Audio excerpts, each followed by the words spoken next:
ব্যথানাশক ওষুধের অপব্যবহার। আমাদের জীবনে ব্যথা একটি সাধারণ বিষয়।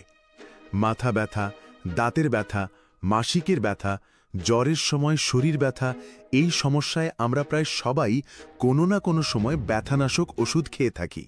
কিন্তু জানেন কি, এই ব্যথানাশক ওষুধগুলোর অতিরিক্ত ব্যবহার বা ভুল ব্যবহার আমাদের শরীরের জন্য ভয়ঙ্কর ক্ষতির কারণ হতে পারে। আজকের ভিডিওতে আমরা জানব ব্যথানাশক ওষুধ আসলে কিভাবে কাজ করে, কেন মানুষ এগুলোর অপব্যবহার করে, এর ঝুঁকি কতটা ভয়াবহ, আর কিভাবে আমরা সচেতন হতে পারি। ব্যথানাশক ওষুধ কি? ব্যথানাশক বা পেন কিলার হলো এমন ওষুধ যা ব্যথা কমানোর জন্য ব্যবহার করা হয়। সাধারণত দুটি ভাগে এদের দেখা যায়: কমন পেইন কিলার্স বা ওটিসি, যেমন paracetamol, ibuprofen, naproxen; stronger pain killers যেমন ডাইক্লোফেনাক, ট্রামাডল, মরফিন, কোডিন, যেগুলো সাধারণত প্রেসক্রিপশন ছাড়া পাওয়া উচিত নয়। এগুলো মস্তিষ্ক ও স্নায়ুর নির্দিষ্ট সিগন্যাল ব্লক করে আমাদের ব্যথার অনুভূতি কমিয়ে দেয়, কিন্তু ব্যথা কমলেও আসল রোগ বা কারণ থেকে যায়। কেন অপব্যবহার হয় ব্যথানাশক বা পেইন কিলার? আমাদের দেশ এবং বিশ্বজুড়ে ব্যথানাশক ওষুধের অপব্যবহার ক্রমেই বাড়ছে। এর পেছনে কিছু কারণ। সহজেই ফার্মেসি থেকে পাওয়া যায়। মানুষ ভাবে এটা তো সাধারণ ওষুধ, দ্রুত আরাম দেয়, তাই অনেকে নিয়মিত খেতে শুরু করে। অনেক সময় ডাক্তারকে না দেখেই পুরনো প্রেসক্রিপশন দেখে খাওয়া হয়। দীর্ঘস্থায়ী ব্যথার রোগীরা আর্থ্রাইটিস, পিঠের ব্যথা নিজেরাই ডোজ বাড়িয়ে নেন, ফলে ওষুধের উপর এক ধরনের নির্ভরশীলতা তৈরি হয়। শরীরে কি কি ক্ষতি করতে পারে ব্যথানাশক বা পেইন কিলার?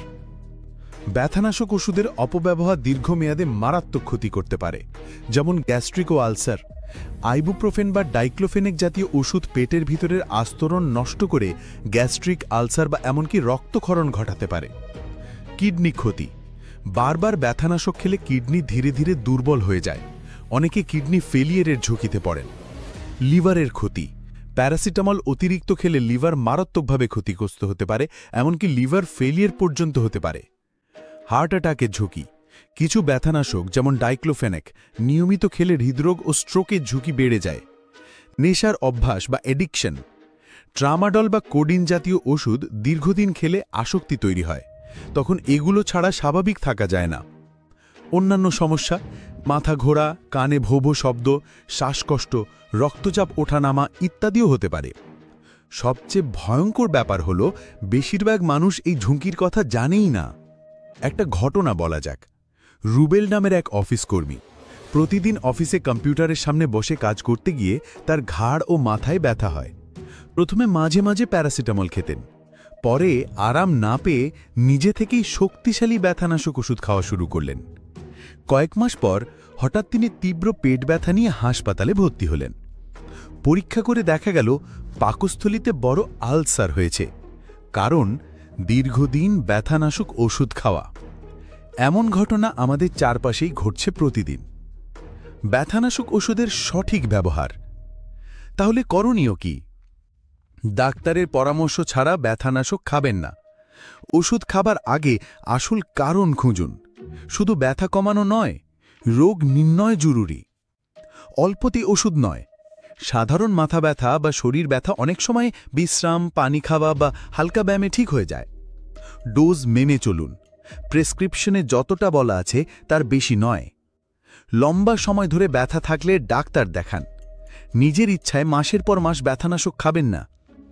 বিকল্প উপায় ব্যবহার করুন, যেমন ফিজিওথেরাপি, গরম ঠান্ডা শ্যাক, হালকা ব্যায়াম, স্ট্রেস ম্যানেজমেন্ট।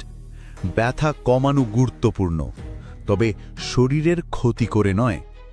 ব্যথানাশক ওষুধ আমাদের জীবনে অনেক সাহায্য করে, কিন্তু অযথা, অতিরিক্ত বা ভুলভাবে ব্যবহার করলে এগুলো ভয়ঙ্কর হয়ে উঠতে পারে। মনে রাখবেন, ব্যথানাশক সাময়িক আরাম দিলেও আসল সমস্যার সমাধান নয়। শরীরের প্রতিটি অঙ্গ মূল্যবান। কিডনি, লিভার বা হার্টের ক্ষতি একবার হলে সেটা মেরামত করা অনেক কঠিন।